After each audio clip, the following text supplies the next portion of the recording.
Hai para majikanku, gimana kabar kalian? Aku harap kalian selalu dalam keadaan baik. Kali ini, aku akan membahas sebuah kasus yang sangat membagongkan. So, untuk mendengar kelanjutannya, ambil posisi paling nyaman kalian. Siapkan cemilan dan minuman kalian. Semoga kalian menikmatinya. Dan true story, kita mulai.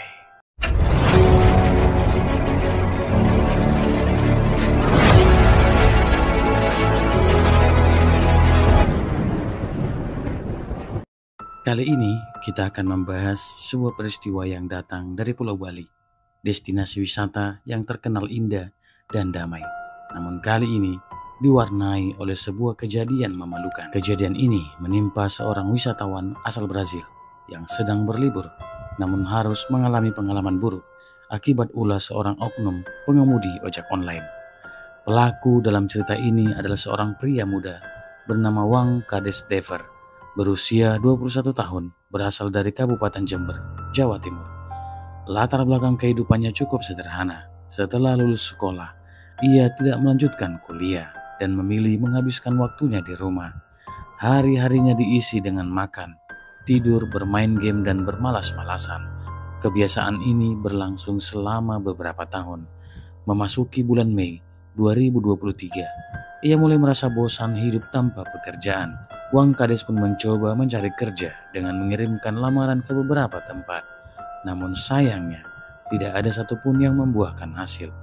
Merasa buntu, ia mulai berpikir untuk mencari pekerjaan yang tidak membutuhkan proses yang rumit. Akhirnya muncul ide untuk mendaftar sebagai driver ojek online. Setelah mempertimbangkan dan memenuhi persyaratan, ia diterima sebagai pengemudi. Menariknya, ia tidak ingin bekerja di kampung halamannya, melainkan memutuskan untuk merantau ke Bali. Wang Kades termasuk cukup rajin, walaupun jam kerjanya tidak menentu.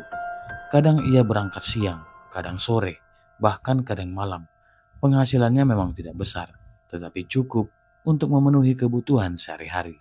Bahkan sesekali mengirim uang ke keluarganya. Karena bekerja di Bali, ia tidak hanya melayani penumpang lokal, tetapi juga wisatawan asing. Interaksi ini membuat kemampuan bahasa Inggrisnya meningkat, dan ia kerap mengobrol dengan penumpang demi menambah kosakatanya.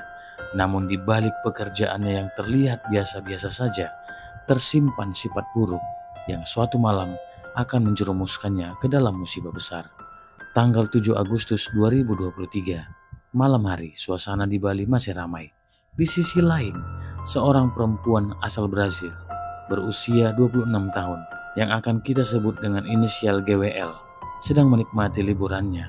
Selama berada di Bali, ia sudah mengunjungi banyak tempat dan mencoba berbagai pengalaman. Namun malam itu ia memilih untuk datang ke sebuah pesta di wilayah Uluwatu, Desa Pecatu, Kecamatan Kuta Selatan, Kabupaten Badung. Acara itu dijadwalkan mulai pukul 1 dini hari WITA. Namun GWL tiba lebih awal, sekitar pukul 23 WITA. Ia berangkat sendirian dari penginapannya di Puri Kelapa Guest House karena teman-temannya sudah berangkat lebih dulu, mengenakan pakaian pesta yang sangat santai dan terbuka sesuai suasana. Ia tiba di lokasi dan langsung bergabung dengan teman-temannya. Musik, tawa, dan suasana meriah mulai mewarnai malam itu. Waktu berlalu cepat. Hingga sekitar pukul 3.30 WITA, GWL mulai merasa lelah. Meski acara masih berlangsung hingga pagi, ia memutuskan pulang lebih awal. Ia berpamitan kepada teman-temannya, lalu memesan ojek online untuk kembali ke penginapan. Pesanan itu diterima oleh Wang Kades, yang kebetulan sedang mangkal tidak jauh dari lokasi penjemputan. Ia segera menuju tempat penjemputan dengan sepeda motornya. Namun ketika tiba, motor yang dia gunakan memiliki nomor polisi berbeda dengan yang tertera di aplikasi. Hal itu membuat GWL sempat bingung. Namun Wang Kades segera menyapanya, mengaku sebagai driver yang ia pesan, dan menjelaskan bahwa ia sedang menggunakan sepeda motor yang berbeda. GWL yang sejak awal mempercayai keramahan warga lokal Bali pun tidak curiga dan naik ke motor tersebut. Keputusan inilah yang menjadi awal dari malam penuh ancaman yang akan ia alami. Perjalanan dimulai dengan suasana yang terlihat normal. Wang Kades berusaha mencairkan suasana dengan mengajak GWL berbincang dalam bahasa Inggris. Obrolan itu cukup mengalihkan perhatian korban dari ponsel dan peta arah perjalanan di lokasi. Namun diam-diam, Wang Kades memiliki rencana berbeda. ia perlahan mengubah arah perjalanan, menjauh dari jalur yang seharusnya. Motor itu diarahkan menuju sebuah jalan yang sepi di kawasan Jimbaran, wilayah yang minim penerangan dan jauh dari keramaian. Ketika sampai di lokasi tersebut, GWL mulai merasa ada yang tidak beres. Ia bertanya mengapa mereka berhenti di tempat yang sunyi. Bukannya menjelaskan, Wang Kades justru memaksa korban turun dari motornya. GWL panik dan mencoba melawan.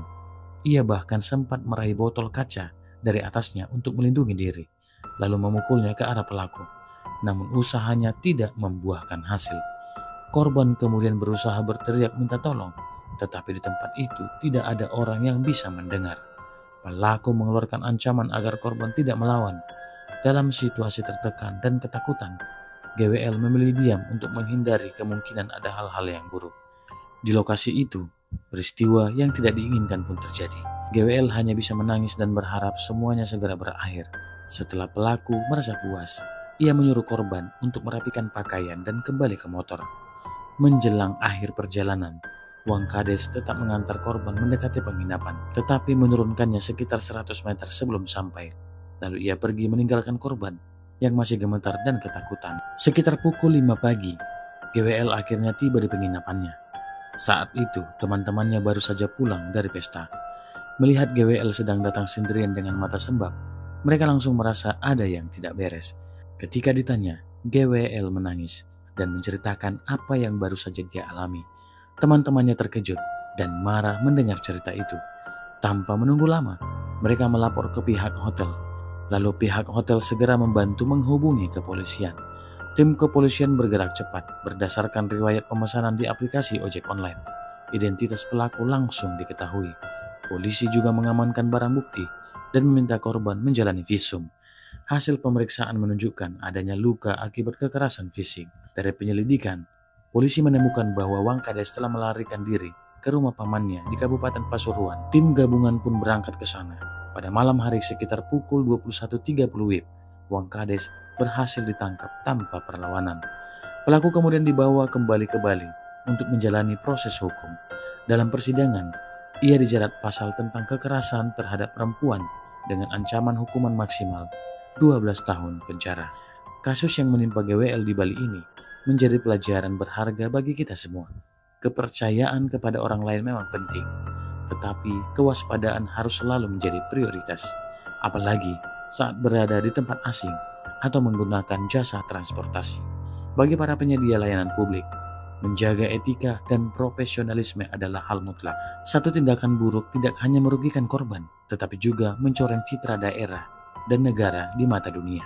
Untuk para penonton, semoga kisah ini mengingatkan kita untuk selalu memeriksa identitas pengemudi dan kendaraan ketika menggunakan transportasi umum, serta membagikan lokasi perjalanan kepada orang terdekat demi keamanan.